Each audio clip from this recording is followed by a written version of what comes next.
not coming for pizza. And because of the snow day, we thought people would not show up as the number we anticipated. So we did not order enough pizza. So that's my apology. So if we are coming for pizza, you are ready to leave. Sorry for that. Welcome to the Jackson Hole China Forum in a very snowy Denver day. And today, the event has been co-sponsored by World Denver and Foothill World Affairs Council. We are working together with quite a few events in the last several years, so we are very, very grateful for the relationships. And in fact, the World Denver person, Stanley Sarsar, is here. And Joe Shaw, he sent me an email just a moment ago, said because of the slow day, he cannot drive safely here. So he will not be here. He sent his regret. And also, although the slow day, I saw quite a few our strong supporters and very good friends to be here. I'm so grateful. We have Dana Lee, we have John Sabo, we have Brooke, Banbury and Mary Jo, we have Margaret. And these friends, I'm really, really grateful for your long time and support. And today I have invited a very, very special guest to our event with the two purposes. One is to impress him about our audience, which I don't know how much I can accomplish that because of slow day. Normally we'll have quite a big crowd.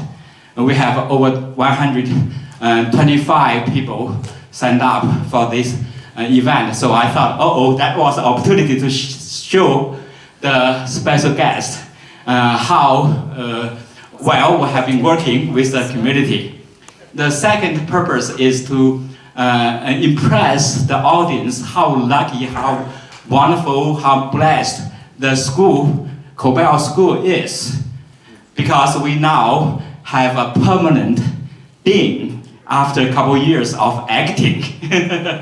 And so please join me to give our warmest welcome to our permanent dean, Fritz Meyer. He just started this job a few months ago.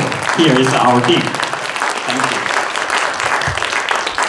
Well, thank you, Sam. Permanent, that sounds like a long time. But I'm delighted to be here and delighted to see all of you here. I just came, as Sam alluded to, I've been here a little over 3 months, and I came from North Carolina, where I've been on the faculty at Duke for many years. And you can probably hear my voice, a little bit of my southern upbringing. I grew up in Georgia. And I have to say, when I saw the snow today, I just assumed there would be no one here. Because of course in North Carolina, if there'd even been a forecast of snow, nothing would have happened. But it's a testament to both how tough you are and also to the level of interest of the topic that you're here. This is a wonderful event for us. I congratulate Sam and the China Center for the event. One of the things I think we're proud of and I want to do more of is have these kinds of events that bring the community in. I'm delighted that you're partnering with the organizations here in Denver. I look forward to getting to know many of you and working with you. But we really want to be, this is really an example of something we want to do. We have students here, but we also have a lot of community members. That's the kind of thing we really want to do. And this is, of course, this is a most timely event. We've lost in all of the news of the day. The news cycles are so fast now, it's incredible. But it does turn out, I think we haven't yet solved the problem, I believe, with North Carolina. Almost there. Anyway, I too am very interested to know what's next. But thank you, Sam, for the kind introduction, for all you do. Thank you all for being here, and I look forward to hearing what is next. Thank you. Okay, thank you. Our dean is very busy. He has some other events today. He just may leave after this brief introduction. So I'm so grateful for him to taking time to our event. So now we have also a very distinguished speaker coming from Washington, Ambassador Josef Jong.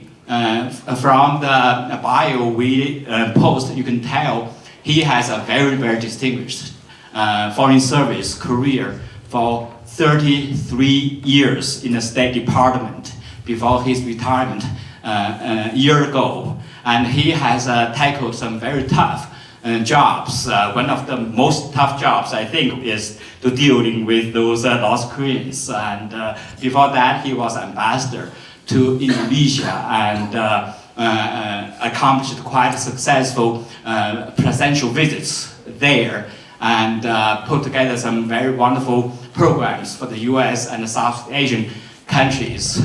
And then he came back to Washington working on the North Korean issues. One of the accomplishments was the release of the American student from North Korea. And then he retired. I don't know how he can work in those years when Trump was in office. I asked him this morning. He will tell the stories how tough to work with this kind of situation in the world. Without further ado, please join me to welcome Ambassador Jong.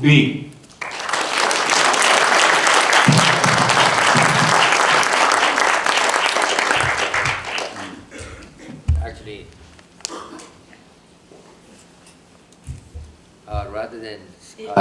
rather than stand behind the tall podium, let me just come near you. Thank you very much, Professor Sam, and thank you, Dean, for your really warm welcome. And this is great to be here in University of Denver. My very good friend and someone who'd worked a lot on North Korea issues, Chris Hill, was of course your dean for a while. I corresponded with him and he said he had to go to Florida. Who wouldn't go to Florida? And so he couldn't be here. And I also had an opportunity to work for one of your most distinguished alum, Condi Rice. And I mean, let me just tell you, one of the most embarrassing, the worst summit meeting ever that I ever attended, Condi Rice was Secretary of State. This was 2005. It was APEC summit that was happening in South Korea. And you know, I was a lowly political officer, so I was there as a note-taker in the conversation between George W. Bush, who was of course president, and South Korean President Noon. And it started off quite well, you know, they welcomed each other, and President Bush had just gone on a nice bike ride. He said how much he liked it. And then it quickly turned south, you know. At that time, again, South Korean president was very worried about US policies towards North Korea. And Saddam Hussein, I think, had just been captured. And so South Korean president said, you know, at that time in North Korea was Kim Jong-il, who was the ruler. Kim Jong-il is thinking of Saddam Hussein's fate. You've named North Korea as axis of evil, and now he's thinking he's next. And President Bush turned bright red and said, what, are you telling me I'm a warmonger, you know? And so by that time, you know, Condi Rice was there, Chris Hill was there, I was there. We're all so embarrassed. We were just looking at our feet, you know? And so the conversation just went on from there. And this was, I think everyone would agree, one of the worst meetings ever between two leaders. But of course afterwards, we came out with a press statement saying how fantastic the meeting went. The two leaders got along so well, you know. The partners in alliance, you know, again reaffirmed their strong alliance, how we would tackle all the issues together. Well, anyhow, that's the kind of some of the stuff that I remember Condi Rice being involved in a real professional and just looked up to everyone in the State Department. Well, I wanted to talk to you a little bit about, my involvement in North Korea work and how we move from here. So, as Sam said, I started working in State Department in '85, and one of the very early assignments was in Indonesia, where I met my very good friend Stan Harshan, now also retired, living in Colorado, but it brought me out, and then I went to several places with him. So thank you very much, Stan. And so my first assignment in Korea was in mid-90s when I was a political officer there. So from then on, I worked on and off on Korean issues since I retired last year. And I would say the fundamental issue of negotiating with North Korea is about how can we get them to denuclearize. In return, how much normalization we're going to give North Korea.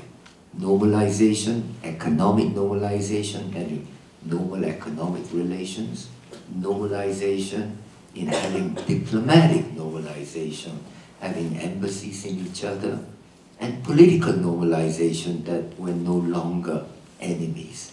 So that's what North Korea wants.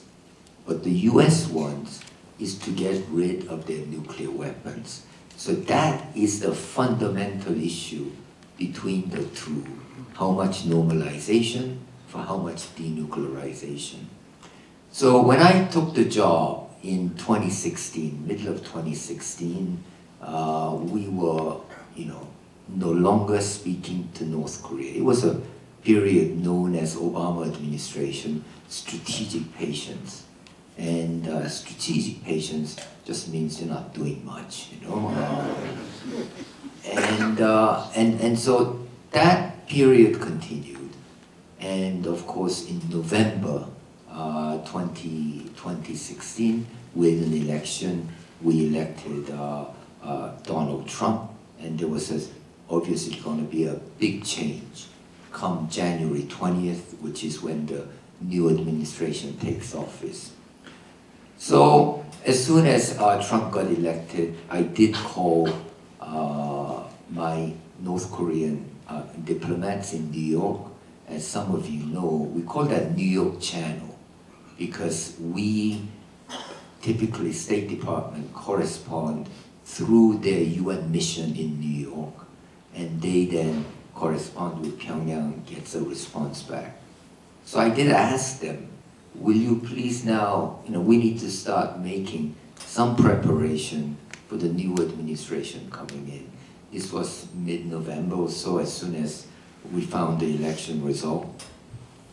And their response at that time was, we're never going to speak to anyone in Obama administration.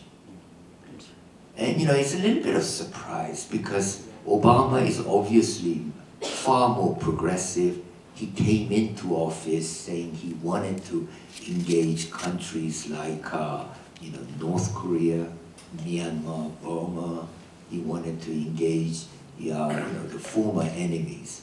And so I asked them, what do you got against Obama, And their response was quite simple.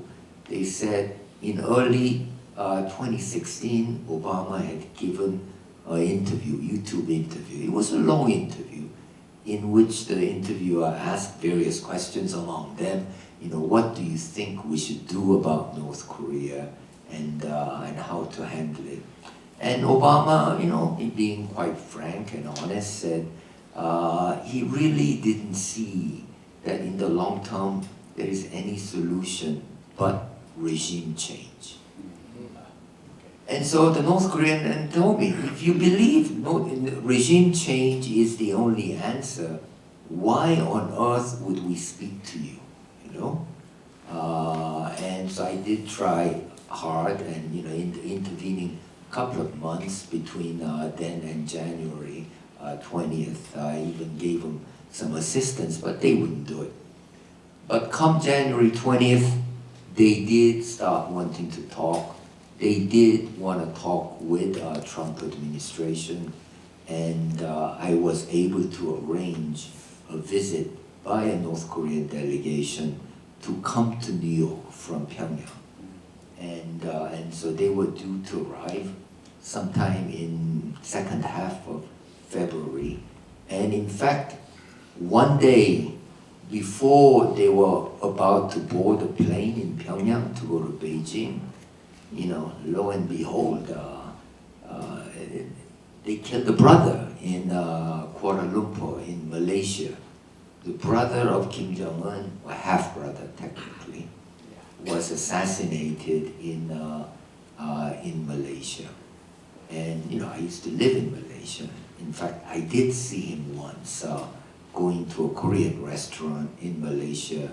I was wearing a Hawaiian shirt and a big fedora hat, not exactly, anonymous. Anyways, they killed him, North Koreans killed him, using actually two ladies, one from Indonesia, Siti was her name. I know that because Siti is a very common Javanese name, and another lady from Vietnam. I don't know whether you've seen the footage of it. It's quite interesting. They came up to Kim Jong-un, rubbed this substance, which by the way is VX nerve agent, and a few minutes later he was dead. And so I had to go at the time to Rex Tillerson, explain what happened, and of course we couldn't have the delegation over. How can you have a delegation from North Korea over in the United States when they just killed, so brazenly the leader's brother? So that was put off. And so we are now entering, and from that, we decided maximum pressure is the policy. And throughout 2017, really the rhetoric from Kim Jong-un, from Donald Trump, is just getting worse and worse, And one day, I got up in the morning and get a call from State Department saying that President Trump just had tweeted, let me give you some interesting quotes from his tweets. That he had just tweeted that the rocket man is on a suicide mission. And again, quote from President Trump, North Korea best not make any more threats to the US or they will be met with fire and fury like the world has never seen. And then, of course, Kim Jong-un responds, the entire US is within our range of nuclear weapons and the nuclear weapon is always on my desk. And then I think President Trump wins a prize for his next response. My nuclear weapon is bigger and more powerful.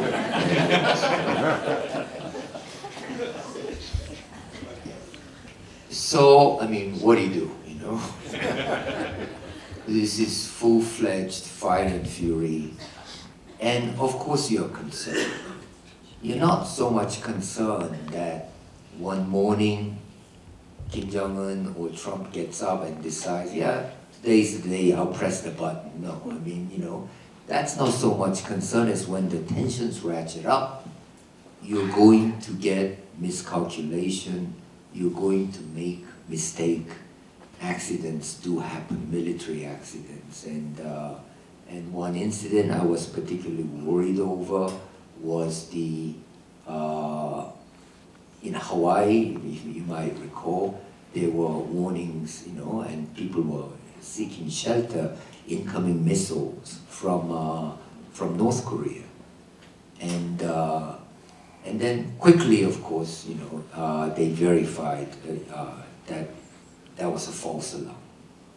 But if something like that had happened in North Korea, where they don't have secondary radars, where it's really hard to tell because of lack of surveillance, whether it was a false alarm, they could have retaliated.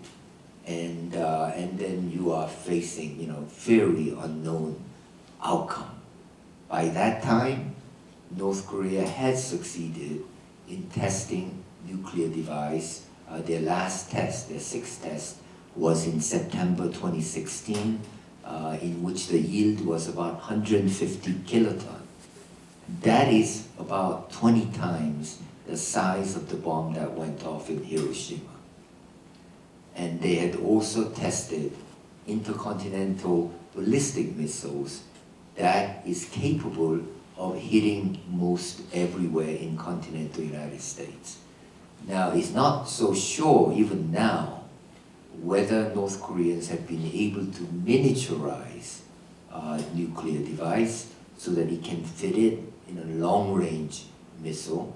But I think a lot of our intelligence guys, say you have to assume they can. And if they send off 5 or 6, despite anti-ballistic missile system, you have to assume each one has about 85% chance of getting caught. But if you send 5 or 6, one could get through. So it is a realistic threat, and of course, that was the threat that Trump was trying to address initially through pressure, through sanctions, and then of course things changed very quickly, especially after the Winter Olympic Games in South Korea. So South Koreans were getting very worried. They had just elected a new president, President Moon Jae-in, who was quite progressive. And he was determined that there would be better relations and there would not be another war on the Korean Peninsula. So more than anyone else, he really brokered the summit between Trump and Kim Jong-un, the first one which took place, of course, in Singapore. And then from Singapore, the rhetoric stopped, and you had Trump tweeting what a great guy Kim Jong-un is, great negotiator. And then they had a nice exchange of letters.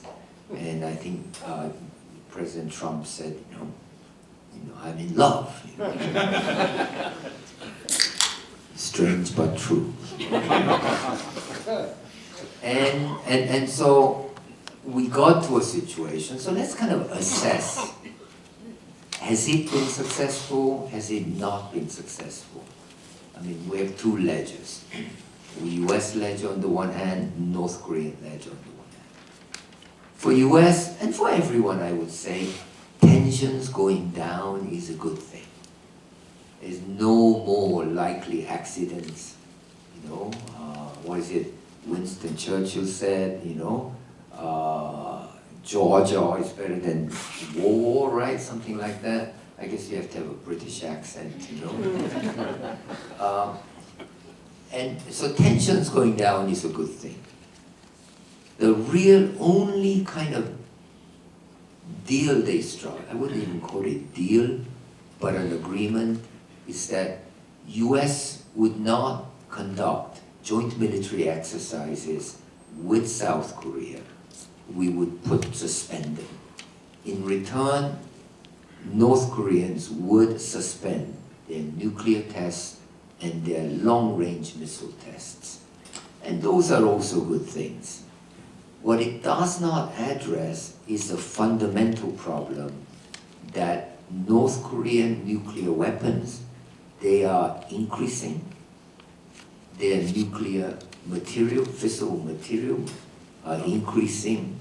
So there has been no real change in the underlying, I would say, underlying problem that is North Korea. So, and also for North Koreans, there is a similar issue, which is there has been no change in their isolation. there has been no change in their economic standing. It remains the poorest country in Asia.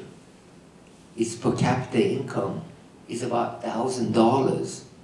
In comparison, South Korean per capita income is $30,000. South Koreans are 30 times wealthier than North Korea. Their society remains in shambles. It's probably one of maybe the only country in Asia suffering from widespread hunger and malnutrition. So they need to change that, and they have not truly made any kind of advance in that. So both North Korea, or I would say Kim Jong-un and Trump, really has an interest in continuing the negotiations, in seeing what can be gotten out of this latest initiative.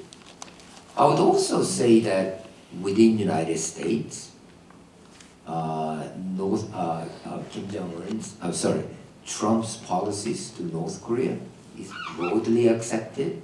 I think people far prefer to have reduced tensions and less likelihood of a war with North Korea. Even in Congress, the kind of people who would normally object to engaging with North Korea would be Republicans. But with Trump there, I think they're pretty much under control.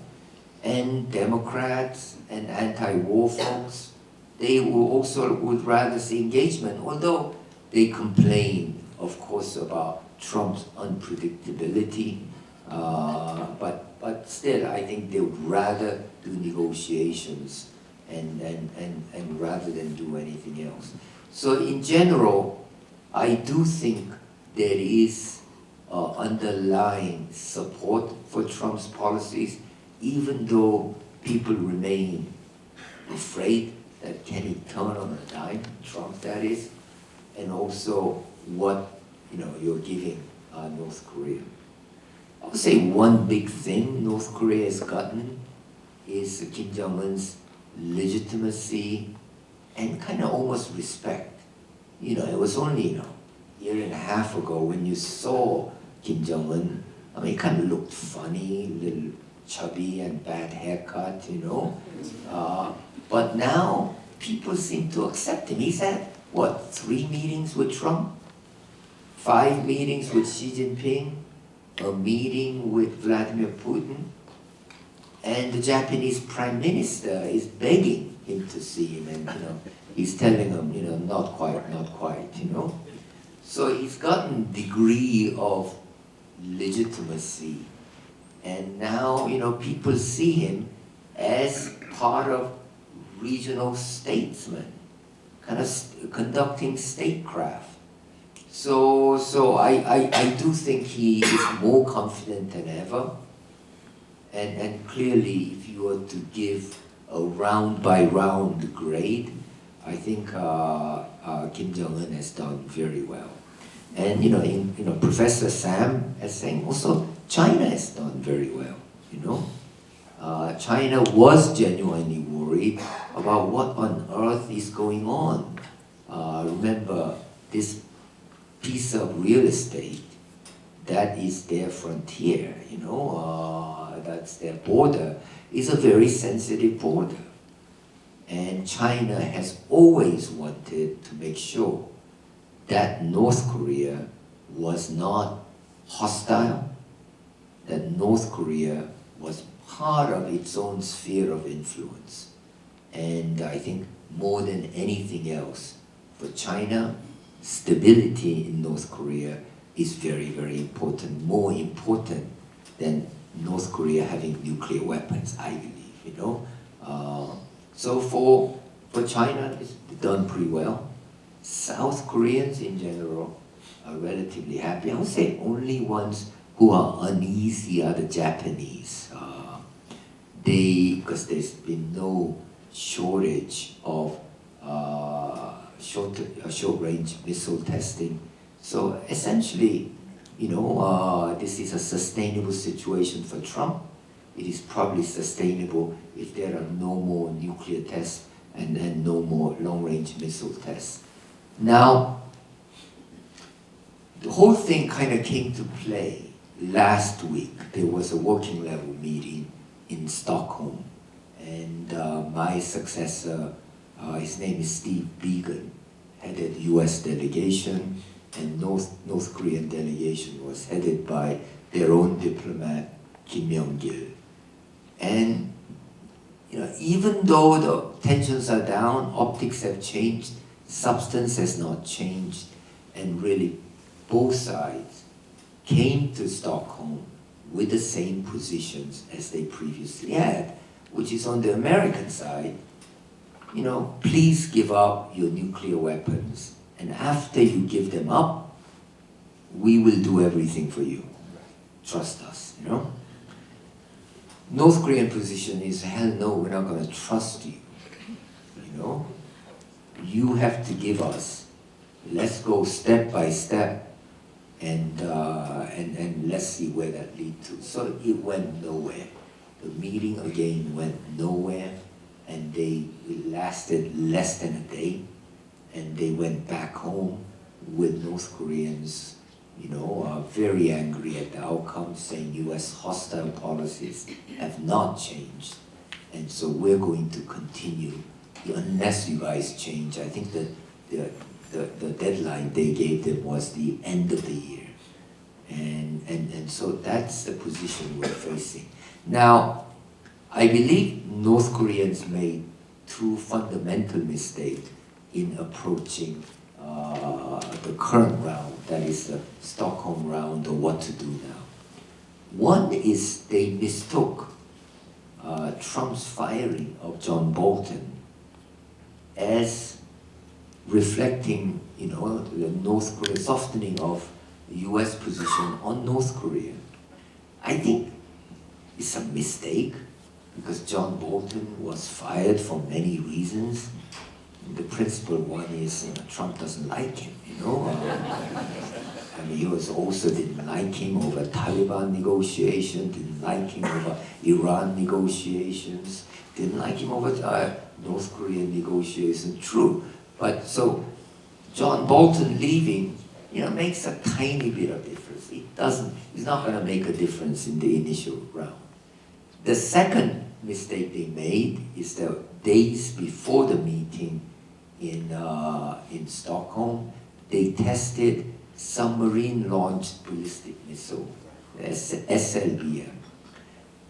Again, to put pressure on the American side. I think it backfired on him because certainly U.S. side was not going to go in under threat, and I think they had a hardened attitude or harder attitude as a result of the SLBM test. And SLBM test is significant because when you are a nuclear weapon state, you really want more than one delivery system. Land-based missiles is one delivery system. Airborne missiles, that is the ones you carry in fighter aircraft or big aircraft, is another delivery system.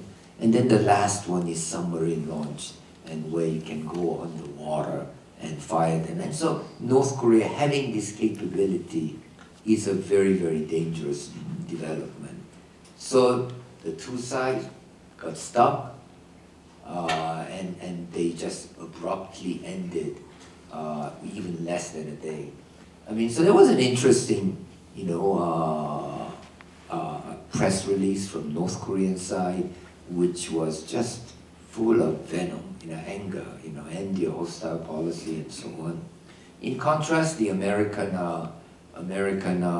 press release was far more gentle. We had good meeting, It was a little bit like, the meeting summit meeting I described between South Korean President George W. Bush, and so I kind of tend to believe the North Korean press release more than the American press release.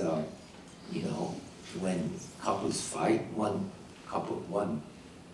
side might say, hey, we're still friends, right? The other side say, hell no, there's a problem, Yeah. So where do we go from here? I do think working level has to make progress because that's what Trump wants and that's what Kim Jong-un wants. There are elements of deal that are out there. There is, for example, in Hanoi, North Koreans have put forward their offer to close down and dismantle all of their declared nuclear program. And that site is called Yongbyon. Now, that's just, it probably accounts for about 60% of their nuclear program because they have undeclared secret sites. So that's a real problem, that you're only partially dealing with it. So maybe, half a loaf is better than no loaf for now. So maybe that plus something, I call it Yongbyon plus, can be basis, so you take a step towards it. And North Koreans on their part want sanctions relief. So again, you don't have to give them everything, give them partial sanctions relief. So those two can be the two kind of anchor behind negotiations. And then you can add in other elements. One certainly is what we call end of war declaration. The Korean War ended in 1953 with only a ceasefire arrangement, not a peace treaty. And so technically, Korea is still at war. And so you could have a declaration on ending the war and starting peace treaty negotiations. And certainly North Koreans would welcome that. And then another element you could add is what I call our diplomatic liaison office, opening of that. We almost opened one in Pyongyang in late 90s, but then it got complicated, and then we started disputing again and it was pulled back. So opening liaison office, I do believe, will create channels of communications, and it could lead eventually to embassies and normal relations. So with those, I think you could have a decent, what I call an interim deal that Trump could strike within, a few months. Certainly, I think he would want to do it before the election. And North Koreans would welcome that. Now, does this mean there will be complete denuclearization of North Korea? No. You're shaking your head. I agree with you, No, I don't think so. Why would they give up the one thing they have succeeded at as a nation, And this is their pride, their joy, and they do believe it is a deterrent that ensures regime security as well as national security. And so on that point, I agree with John Bolton that they are not going to denuclearize completely. Where I disagree with John Bolton is that, this does not mean, and that he believes that you gotta go in, do whatever it takes, including use of military to take it away, forcefully take it away. I think that's just inviting certain disaster. They will retaliate, and they will retaliate massively. That's why I don't think there is any other option but a diplomatic negotiations that will lead, starting from an interim agreement, step by step. Then maybe you could have a freeze, real freeze, and stop their new production, another step, and so on. This could take decades. It may be a decades-long process. But I think that's the only option through the negotiations itself. Through taking steps itself, you're building more trust, more confidence. And in the end, initially it will be more like an arms control talks. But in the end, it could lead to something where you do have normal relations, where you do have opening. And again, I think it's a long-term project. Thank you very much. Thank you for very insightful and very personal stories about the difficult negotiation on the North Korean nuclear issues. Now the floor is open. We have a microphone here. Maybe we just pass. You want? Okay, and we have a microphone there. If you are having questions, you can walk there to ask your questions. Please be brief because especially slow day, we want people to have time driving back safely. So now, Brooke. Ambassador, both sides, the United States and Korea, have very good reasons not to trust each other. But has anybody recognized that and suggested a third party be brought in? We have kept nuclear weapons out of a lot of the NATO countries by a joint defense agreement. Have we approached China about giving North Korea a nuclear umbrella?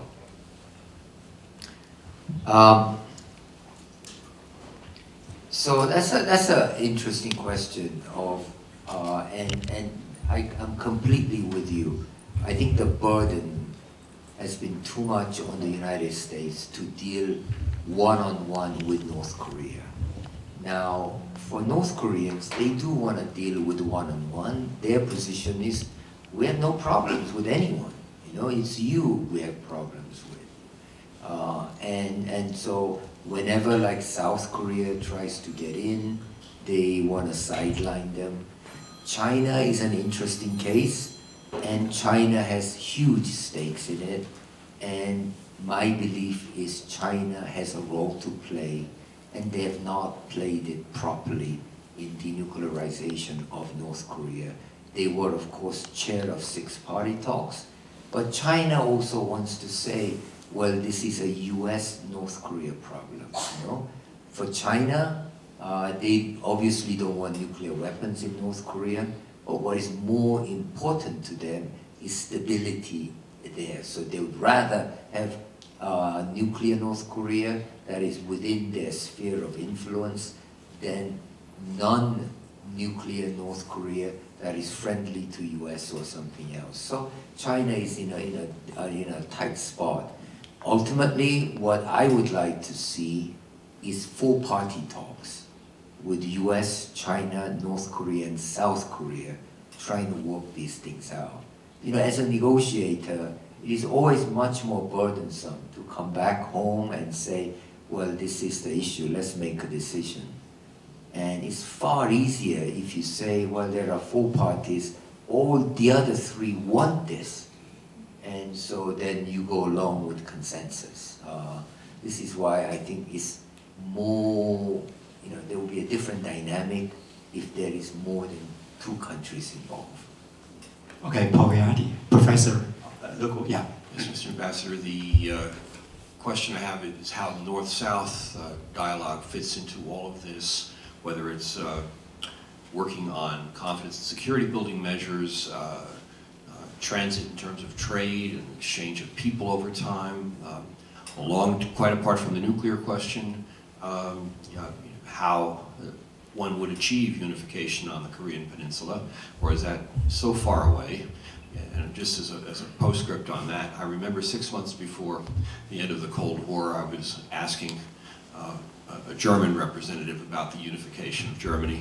He said, that's the problem with you Americans, you're always talking about that. It's not going to happen in my lifetime. So it seems far-fetched, a North-South dialogue leading to that.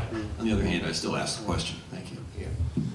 I think it is far-fetched, sorry. You know, so the fear among conservative South Koreans is that nuclear weapons makes it more likely that if there is reunification, it will be under North Korean terms. Well, I don't see that really, even with nuclear weapons. It is such a mismatched power balance. South Korea is one of the most dynamic countries in the world, full-fledged democracy, you know, really open and free press, NGOs and civil society. Even the most leftist of South Koreans will not accept rule by Kim Jong-un. North Korea has nuclear weapons because they cannot compete with South Korea on any means. They certainly cannot compete on conventional weapons. They cannot compete on support of its own people. So I don't think that is possible. So because North Korea fears what they call unification by absorption, like Germany, South Koreans are now talking less about unification, but more about reconciliation. And I think reconciliation is a very important concept. You know, I was yesterday at an event with a World Affairs Council, and there was a guy who asked about Korean Americans who still have family in North Korea. You know, can they have at least visits? So if you have reconciliation, some of these are possible. So reconciliation is really the first step towards anything. And I think, you know, we seem to be coming close to it, but then it gets further away. Thank you. Okay, we have. Sir, as you pointed out, the South and North Korea are technically still at war for decades. Right. And how much do the South Koreans and North Koreans would like to have a peace treaty? And how, if they did, how would it come about, and how would it fit into the four-power relationship? But the real problem with if you have a peace treaty is, does it take the reason for US troops to be on Korean Peninsula? So US troops are on Korean Peninsula because of the Korean War. If you say there is no longer the war, you know, you could easily argue, why do you need US troops? And typically, one of the first demands in having peace is that there should be no foreign troops on the Korean Peninsula. So a lot of South Koreans feel exposed if there are no American troops. So that thing has to be dealt with. I think it's in both South Korean interest and American interest to have American troops. For the US, it serves more than just a tripwire against North Korean attack. It is also about projecting your strategic presence in the region. So US has always wanted it, so does South Korea. So that important thing has to be reconciled, and that's not easy, which is why I think it makes sense to have a declaration first, and then negotiation of a peace treaty thereafter. Okay. Mr. Ambassador, North Korea has been called the Hermit Kingdom in part because of its ability to keep hermetically sealed its citizens from knowledge of the outside world. Do you think they will be able to maintain that hermetic seal? And if it is not maintained, will that increase pressure for the regime to change or perhaps collapse? You know, I've been so wrong about predicting regime change and collapse in North Korea. I remember when Kim Il-sung died, I think it was in '94. Everyone thought, you know, how can Kim Jong-il, you know, who's more interested in making cinema than anything else, can maintain it. And then when Kim Jong-il died in, 9 years ago, around then, 2010, 2011, you know, and you saw this, as I said, chubby guy with bad haircut coming 24 years old, you know, what is he gonna do, you know? But then, I mean, there is an amazing ability because of, you know, of the, you know, it's hard to describe it, but one friend described it as like a cult. That this is almost like a cult-like surviving. And you know, I don't know whether to equate it, but North Korea used to be the center of Christianity in Asia, especially Pyongyang. And Kim Il-sung's parents were very strong Christians. And so there is something like a religious element in how the society is run. and how the leaders are put up as deities, you know.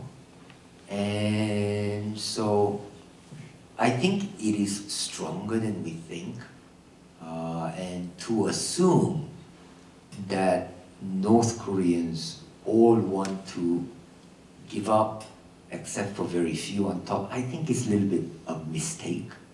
I was in Pyongyang, and you know, Pyongyang itself is quite prosperous. You see people walking around in nice clothes, but of course that's an exception. Outside is just grinding poverty.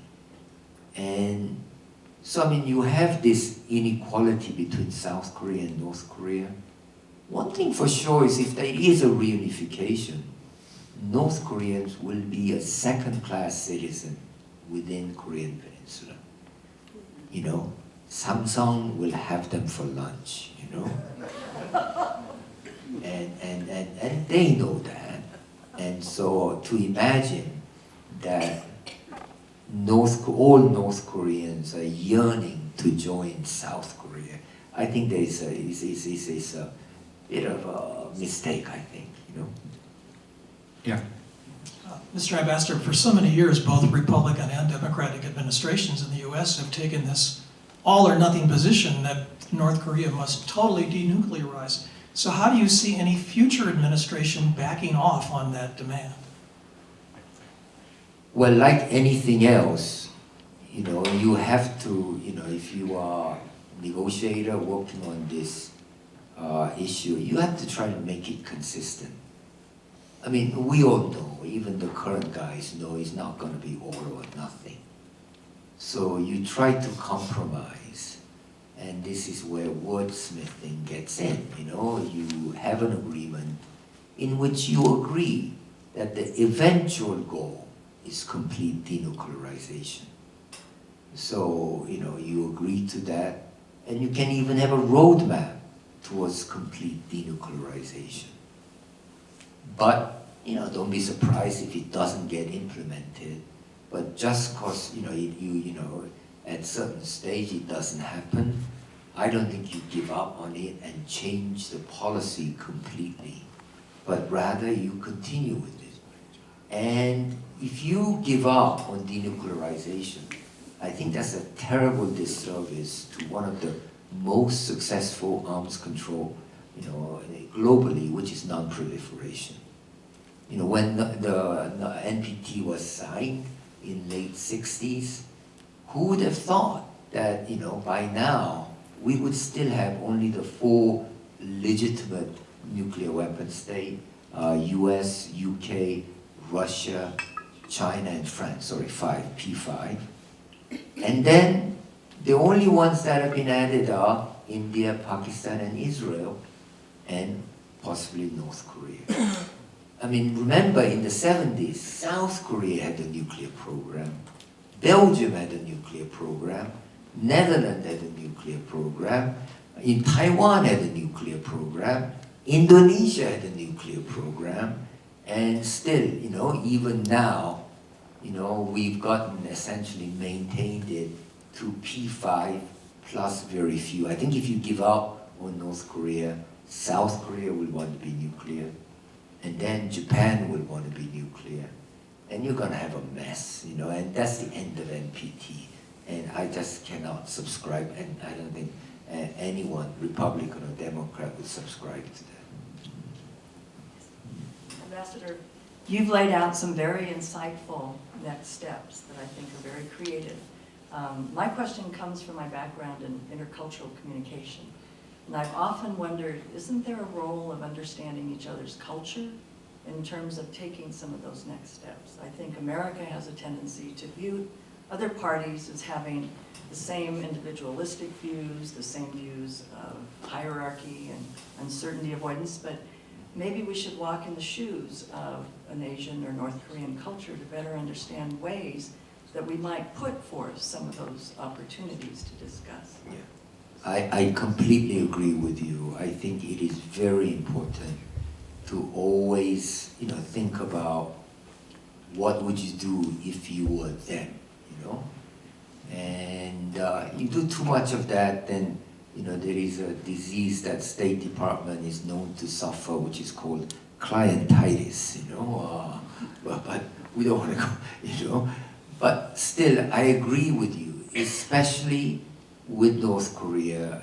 I think the first thing you have to understand is what I call asymmetry in interest, which is for North Korea, this is about everything. It's about their existence, it's about their economy, it's about their system, it's about their government, survival itself.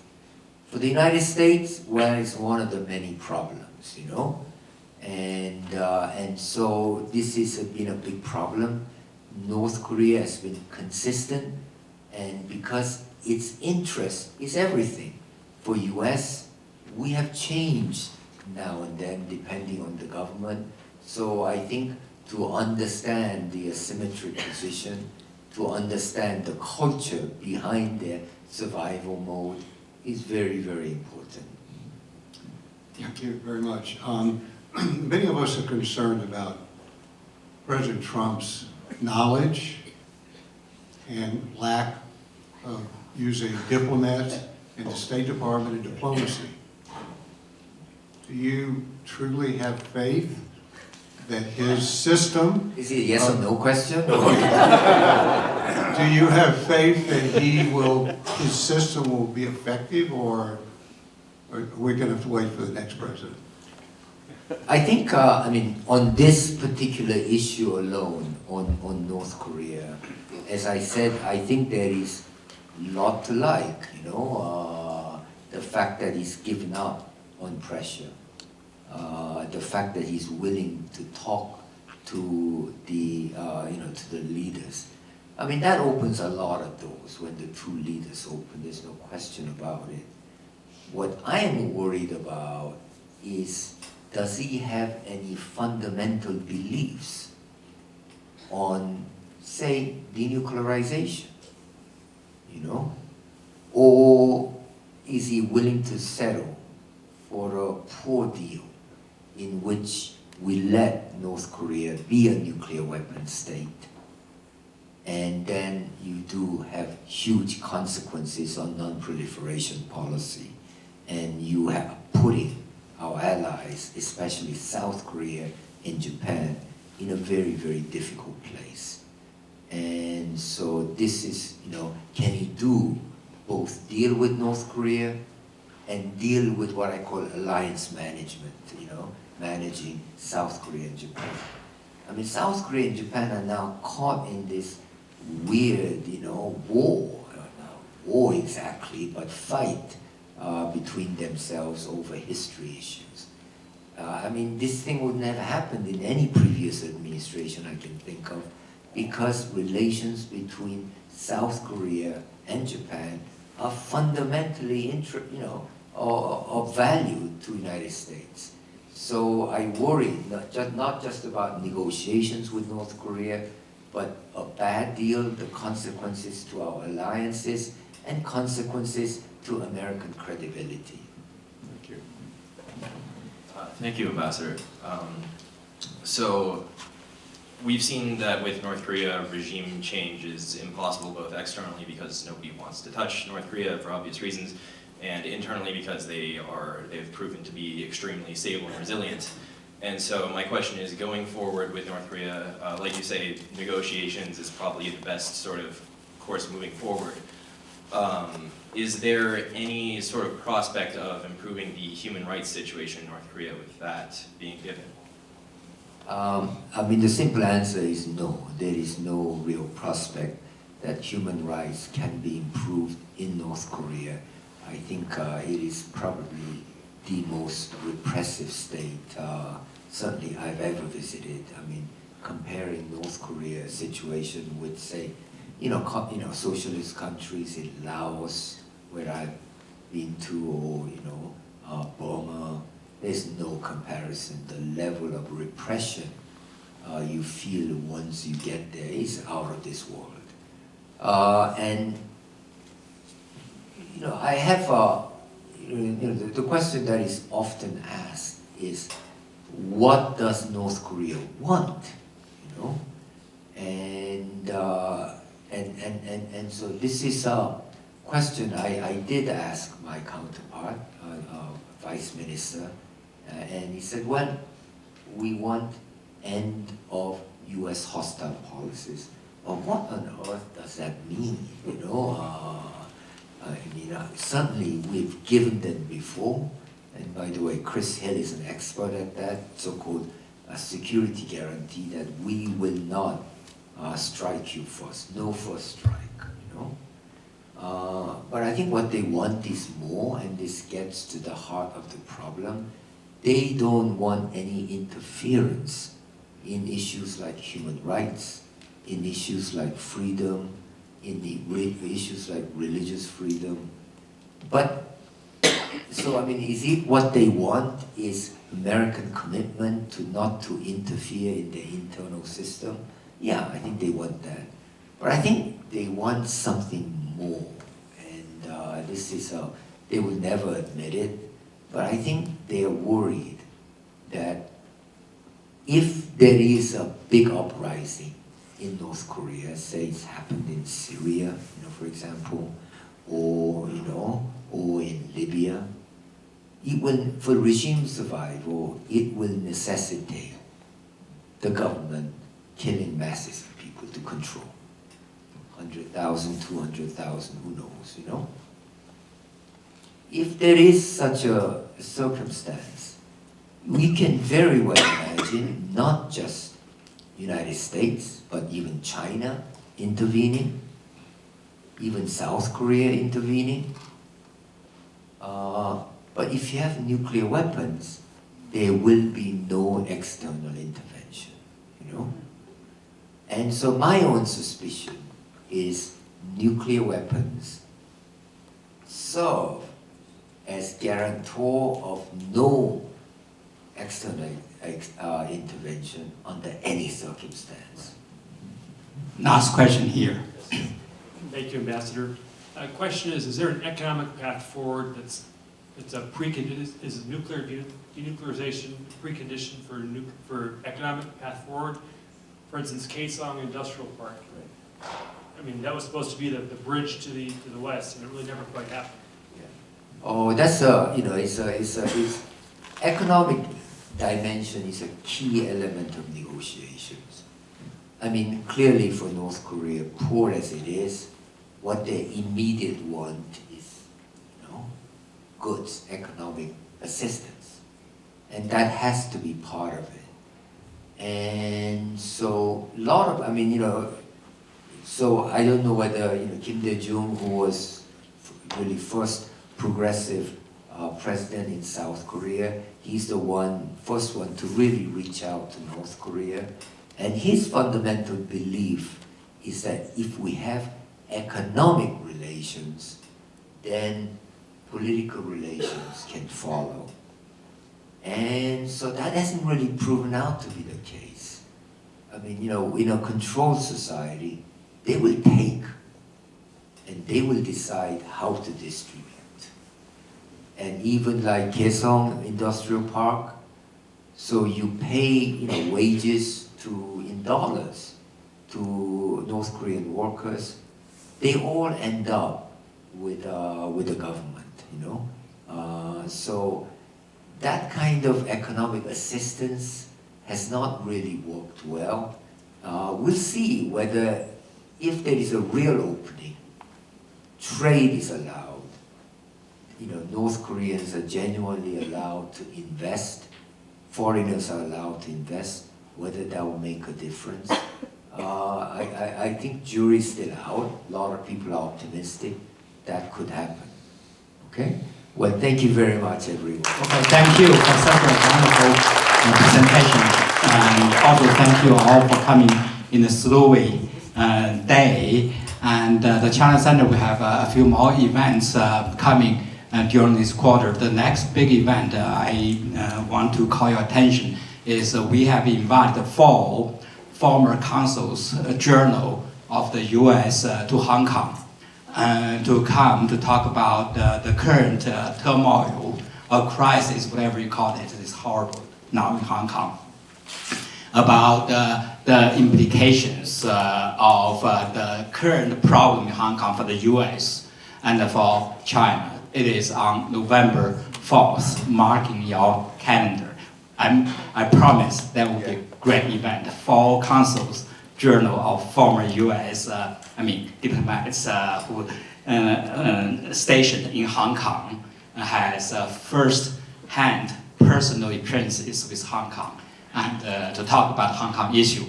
Okay, thank you all for coming, driving safely. Finally, join me again. Thank you, Ambassador Yun, for such a wonderful presentation. Thank you all.